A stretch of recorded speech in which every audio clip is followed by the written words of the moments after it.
ஞானசேகரனுக்கு 30 வருடங்கள் தண்டனை குறைப்பில்லாத ஆயுள் தண்டனையை விதித்து உத்தரவானது பிறப்பிக்கப்பட்டிருக்கிறது. இது தொடர்பான முக்கிய செய்தியை பார்த்துக் கொண்டிருக்கிறோம். மேலும் தகவல்களை எமது செய்தியாளர் ஆனந்த் வழங்க கேட்போம். ஆனந்த், விரிவான விவரங்கள்.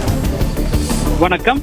பாலியல் வன்கொடுமை வழக்கில் ஞானசேகரனுக்கு ஆயுள் தண்டனை விதித்துள்ள சென்னை மகளிர் நீதிமன்றம் அவருக்கு 30 ஆண்டுகளுக்கு எந்தவிதமான கருணையும் காட்டக்கூடாது எனவும் அவருக்கு முன்விடுதலை தொடர்பான கோரிக்கை மனுவை 30 ஆண்டுகளுக்கு பிறகு பரிசீலிக்க வேண்டும் என்பது தொடர்பான தீர்ப்பை வழங்கியிருக்கிறது. சென்னை அண்ணா பல்கலைக்கழகத்தில் மாணவி ஒருவருக்கு பாலியல் வன்கொடுமை செய்ததாக கடந்த ஆண்டு டிசம்பர் மாதம் ஞானசேகரன் கைது செய்யப்பட்டார். பின்னர் இந்த வழக்கு சென்னை சிறப்பு புலனாய்வு குழுவின் மூலமாக விசாரிக்கப்பட்டது.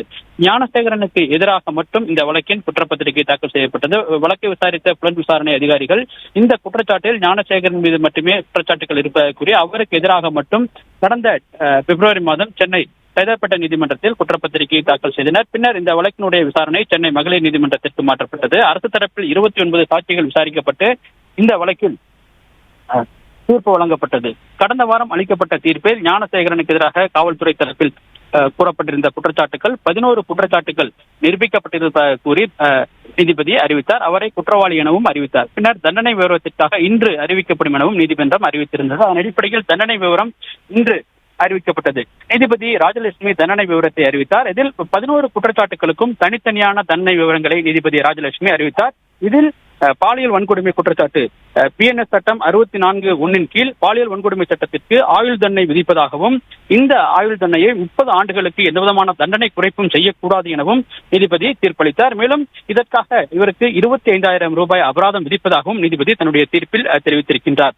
மேலும் PNS சட்டம் 229 என்பது விருப்பத்திற்கு மாறாக அத்துமீறி நடந்து கொண்ட குற்றச்சாட்டில் இவருக்கு 3 ஆண்டுகள் சிறை தண்டனையும், PNS சட்டம் 126(2) சட்டவிரோதமாக தடுத்து நிறுத்தல் குற்றச்சாட்டில் ஓராண்டும் இவருக்கு சிறை தண்டனை விதிக்கப்படுவதாகவும் நீதிபதி தன்னுடைய தீர்ப்பில் தெரிவித்திருக்கிறார். மேலும் PNS சட்டம் 87வது சட்டப்பிரிவின் வலுக்கட்டாயமாக கடத்தி வைத்து ஆசைக்கு இணங்க வைத்தல் என்ற சட்டப்பிரிவின் இவருக்கு 10 ஆண்டுகள் சிறை தண்டனையும் 10,000 ரூபாய் அபராதம் விதிப்பதாகவும் நீதிபதி தன்னுடைய தீர்ப்பில் தெரிவித்திருக்கின்றார். அதே போன்று PNS சட்டப்பிரிவு 127(2) சட்டப்பிரிவின் உடலில் காயத்தை ஏற்படுத்தல் சட்டப்பிரிவில் ஓராண்டுகள் கடுங்காவல் சிறை தண்டனை விதிப்பதாக நீதிபதி தன்னுடைய தீர்ப்பில் தெரிவித்திருக்கின்றார்.